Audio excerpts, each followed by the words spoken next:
హరి ఓం. గతంలో అమ్మ ఒడిలోనూ కూప్సాన్ వరల్డ్లోనూ ప్రచురించినటువంటి ఒక text post, it is a long post, దానికి నేను ఇప్పుడు వీడియో రూపం ఇస్తున్నానండి. భారతీయత మీద ఆర్థిక వాణిజ్య రంగాల ద్వారా కుట్ర 13వ నంబర్ పోస్ట్ జూన్ 24, 2010న ప్రచురించాను. వరుస క్రమంలో అయితే పోస్టు సంఖ్య పుకార్లతో చీరల వ్యాపారం వీరప్పన్ వ్యవహారం కొనసాగిస్తున్నానండి.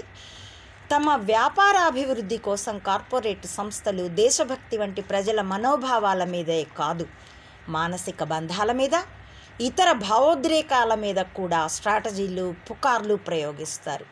ఉండి హఠాత్తుగా ఓ ప్రచారం ఊపందుకుంటుంది. అందరూ ఇలా అనుకుంటున్నారు అని ఎవరికి వాళ్ళే అంటారు. అలాగే మీడియా కూడా ప్రచారిస్తుంది. ఆ అనుకోవడాలు ఎలాంటివంటే, ఫలానా బొమ్మ లేదా ఫలానా వస్తువు ఇంట్లో పెట్టుకుంటే అదృష్టం కలిసి వస్తోందని, ఇలాగన్నమాట.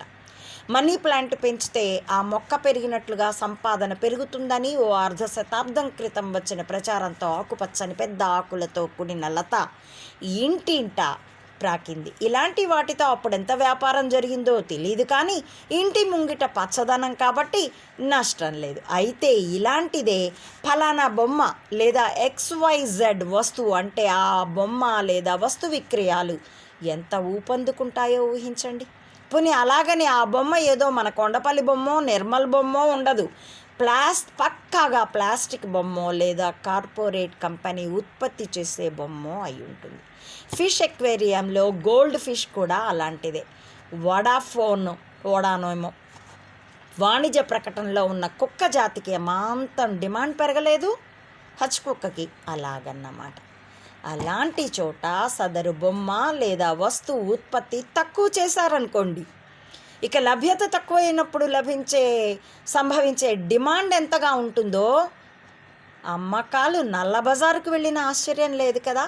మరో విషయం, చిన్నప్పుడు గుడ్డ ముక్కలతో మేము బొమ్మలు కుట్టుకొని నల్లదారాలతో జుట్టు కుట్టేవాళ్ళం. అలాంటిదే అందంగా ఉన్న ప్లాస్టిక్ బొమ్మ బార్బీ గురించి. దాని కుటుంబ సభ్యులు, బాయ్ ఫ్రెండ్స్, ఇల్లు, ఫర్నిచరు, పిల్లల్లో ఎంత ప్రచారమో, ఎంత మోజో. ఏటా ఇన్ని మిలియన్ల డాలర్ల వ్యాపారం జరుగుతుందని, ప్రపంచవ్యాప్తంగా సెకన్కి ఇన్ని బార్బీ బొమ్మలు అమ్ముడవుతున్నాయి అని మీడియా చేసే ప్రచారాలు ఇలాంటివి. ఆ ప్రచార మోజుల్లో పిల్లలు అలిగి అన్నం మానేస్తే అమ్మా నాన్న తాము అన్నం ఒక పూట మానుకున్నాం బార్బీ బొమ్మలు కొనియక తప్పదు. అది మీడియా ప్రచార బలం. క్రమం తప్పకుండా ఎవరూ గమనించని నిర్ణీత కాల వ్యవధులలో వివాహిత అన్నా చెల్లెళ్ళు లేదా అక్కా తమ్ముళ్ళ గురించి ఒక పుకారు, ఒక ప్రచారం ఉంటుంది. అదేమిటంటే, పెళ్ళైన అక్కలు తమ తమ్ముళ్ళని, చెల్లెళ్ళు తమ అన్నల్ని పిలిచి భోజనం పెట్టి కొత్త బట్టలు పెట్టాలని, బదులుగా అన్నలు చెల్లెళ్లకు శక్తి కొద్దీ బహుమతులతో పాటు కొత్త చీర పెట్టాలని, లేకపోతే ఇరువురికి అరిష్టమని. ఎందుకలాగా అంటే, ఏమో ఈసారి నక్షత్రాలు అలా వచ్చాయట అని అరగొర సమాధానం వస్తుంది. ఎవరికి ఏది ఇదమిద్దంగా తెలియని స్థితి. సరిపోనీలే, పెట్టేది మన తోడబుట్టిన వాళ్ళకే కదా, ఈ పేరుతోనన్నా బంధాలు గట్టిపడతాయి అనుకుంటాం మనం. ఖర్చు నిభాయించుకోగలిగిన వాళ్ళకి బాధ లేదు. అప్పటికే ఆర్థికంగా అంతంత మాత్రంగా ఉన్న వాళ్ళకి తప్పనిసరి కావడంతో ఇది ఆర్థిక భారమే. అలాంటి చోట బంధాలు గట్టిపడటం కన్నా అసంతృప్తితో మాటల ఈటెలు రేగడం కూడా అక్కడక్కడ జరగడం పరిపాటి.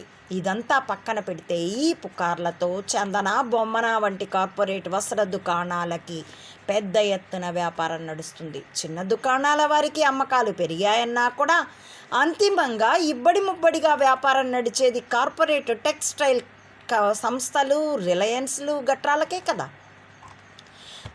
ఇలాంటి ఉదాహరణలు కోకొల్లలు. ఎవరి కన్ను పడకుండానే అందరి మీద అనవసర భారాలు పెంచుతూ చాప కింద నీరులా ఆక్రమించి జీవితాలు తడిచి మోపెడవుతాయి. ఇక తమ వ్యాపార అభివృద్ధి కోసం ప్రజలలో పెంచే వ్యసనాలకు తక్కువేం లేదు. వెనకటికి మహాకవి శ్రీశ్రీ కాదేది కవిత్వానికి అనర్హం అన్నాడు. కార్పొరేట్ కంపెనీలు కాదేది వ్యాపారానికి అనర్హం అంటారు. అలాంటి వాటిల్లో జూదం, మద్యం వంటి వ్యసనాలది పెద్ద వాట. అసలు ప్రజలు వ్యసనపూరితులవుతున్నారంటేనే సమాజం పతన దిశలో ఉందని అర్థం. మద్యపు అమ్మకాలు ఎక్కువైనాయంటే ప్రజలపై ఒత్తిడి ఎక్కువ ఉందని సామాజిక శాస్త్రవేత్తలు అంటారు. ఈ విషయంలో ఏ రంగు పార్టీ, నీలం, పసుపు, కాషాయం, గులాబీ రంగు, 3 రంగులు, ఏ పార్టీ అయినా ఇదే నీచం. జగన్ కూడా ఇదే నీచం. నాకు వ్యక్తుల పట్ల రాగద్వేషాలు లేవండి. వాళ్ళు తప్పు చేస్తే తప్పు అంటాను, ఒప్పు చేస్తే ఒప్పు అంటాను. రిలేటివ్గా మాత్రం డ్రామోజీ అనుచరుడు చంబాని మాత్రం చీల్చి చెండాడుతాను ఖచ్చితంగా. ఇదిగో ఇప్పుడే చెప్పాను, శ్రీరంగం శ్రీనివాసరావు కవిని శ్రీశ్రీ అంటాం, సి నారాయణ రెడ్డిని సినారే అంటాం. మరి చంద్రబాబు నాయుడిని చంబా అనే అబ్రివేషన్ చెప్తే బూతులు దుడుతున్నారు, నేరం అంటున్నారు. ఏమంత కులాహంకారం! అదిగో అతడు కల్వకుంట చంద్రశేఖర్ రెడ్డి, అతన్ని కచరా అంటాం, అబ్రివేషన్ అది. ఆ వెలమ కులస్తులేమి బూతులు తిట్టలా అంటే కుల మదాంధకారం ఈ కులస్తుల్లోనే, చంబా వర్గీయుల్లోనే ఎక్కువ ఉంది. ఆఫ్ఘన్ తాలిబాన్లకు ఎంత ఎక్కువ ఉందో వీళ్ళకు కూడా అంతే ఎక్కువ ఉంది. ఇది ఇప్పటి మాట అంటున్నానండి. ఇక ఈ నేపథ్యంలో జరిగే బెట్టింగ్ వ్యాపారం గురించి తదుపరి వీడియోలో చెప్తానండి. హరి ఓం. చూసినందుకు ధన్యవాదాలు. నచ్చితే ప్రచారించవలసిందిగా విజ్ఞప్తి.